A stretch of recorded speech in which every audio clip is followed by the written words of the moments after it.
السلام علیکم ناظرین، آج ہم اس ویڈیو میں بات کرنے والے ہیں رمضان کی راتوں میں ہم بستری کرنے کے تعلق سے کہ رمضان کی راتوں میں شوہر اور بیوی ہم بستری یعنی صحبت مباشرت کر سکتے ہیں یا نہیں، اور اسی حالت میں بغیر نہائے سحری کر سکتے ہیں یا نہیں، اور اگر اسی ناپاکی کی حالت میں روزہ رکھ لیا تو اس کا روزہ ہوگا یا نہیں، اور کیا روزے کی حالت میں بیوی کو گلے لگانا، چومنا یا چھونا جائز ہے اور اس سے روزہ ٹوٹے گا یا نہیں۔ تو آئیے بنا دیری کیے ہم شروع کرتے ہیں اور صحیح مسئلے کو سمجھتے ہیں۔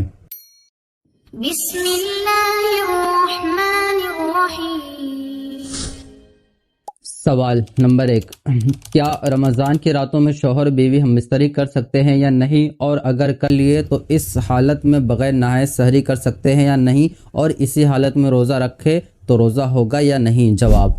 رمضان کی راتوں میں ہم بستری یعنی صحبت یعنی مباشرت کرنا جائز ہے، اس میں کوئی حرج نہیں، اس میں کوئی گناہ نہیں، بالکل کر سکتے ہیں، بلکہ قرآن پاک میں اس تعلق سے خاص آیت نازل ہوئی ہے۔ چنانچہ سورہ بقرہ کی آیت نمبر 187 میں اللہ تعالیٰ ارشاد فرماتا ہے کہ روزوں کی راتوں میں اپنی عورتوں کے پاس جانا تمہارے لیے حلال ہوا، وہ تمہاری لباس ہے اور تم ان کے لباس۔ سوال پیدا ہوتا ہے، تو کیا پہلے حرام تھا جو اس آیت میں حلال ہونے کے بارے میں حکم دیا جا رہا ہے؟ تو اس کا جواب ہے جی ہاں، پہلے اسلام میں صرف افطار کے بعد عشاء کے وقت شروع ہونے تک ہی یہ حلال تھا۔ عشاء کے وقت شروع ہونے کے بعد یہ سب چیزیں حرام ہو جایا کرتی تھی۔ کچھ صحابہ کرام رضی اللہ تعالیٰ عنہم سے یہ فعل یعنی ہم بستری کرنا سرزد ہوا، تو حضور صلی اللہ تعالیٰ علیہ وسلم کی بارگاہ میں صورتحال عرض کی گئی، تو اس پر یہ آیت کریمہ نازل ہوئی کہ روزوں کی راتوں میں اپنی عورتوں کے پاس جانا تمہارے لیے حلال ہوا، اور اسی آیت کے تحت رمضان کی راتوں میں ہم بستری کرنا ہمیشہ کے لیے حلال ہو گیا۔ اب رہا یہ کہ کیا اسی حالت میں سحری کر سکتے ہیں یا نہیں؟ تو جی ہاں، بالکل کر سکتے ہیں، مگر کلی کر کے کھائے پیے اور پھر غسل کر کے فجر کی نماز ادا کرے۔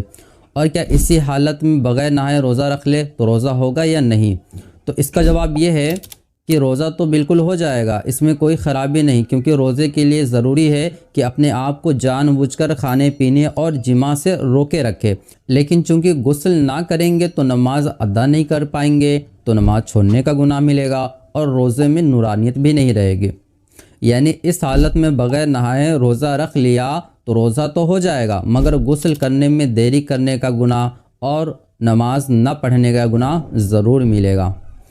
اب رہا یہ سوال کہ روزے کی حالت میں اپنی بیوی یا شوہر کو گلے لگانا، چھونا یا چومنا درست ہے یا نہیں؟ جواب، بہار شریعت میں ہے کہ عورت کا بوسہ لینا اور گلے لگانا اور بدن چھونا مکروہ ہے، جبکہ یہ اندیشہ ہو کہ انزال ہو جائے گا یا جماع میں مبتلا ہوگا، اور ہونٹ اور زبان چوسنا روزے میں مطلقاً یعنی بغیر کسی قید کے مکروہ ہے، اور ان صورتوں میں انزال یعنی منی خارج ہو گیا تو روزہ جاتا رہا۔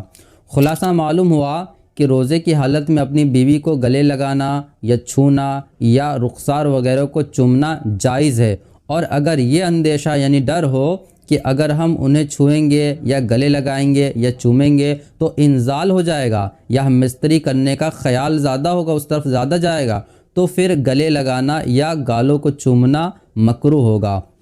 اور اس صورت میں انزال ہو گیا تو روزہ ٹوٹ جائے گا۔ اگر کسی نے اس طرح کر لیے اور انزال ہو گیا یعنی منی خارج ہو گیا اس کا، تو اس صورت میں روزہ اس کا ٹوٹ جائے گا۔ اور ہونٹ یا زبان کو چوسنا بغیر اندیشے کے بھی، یعنی اندیشہ ہو یا نہ ہو کہ میرا انزال ہو جائے گا، اس کے باوجود بھی یہ مکروہ ہے، اور اس میں بھی اگر انزال ہو گیا تو روزہ ٹوٹ جائے گا، اس کی قضا رکھنا ضروری ہے۔ اس کا پہلا حوالہ ہے غلط فہمی اور ان کی اصلاح صفحہ 71+72، دوسرا حوالہ ہے بہار شریعت حصہ 5 صفحہ 994+1003۔ واللہ تعالی اعلم۔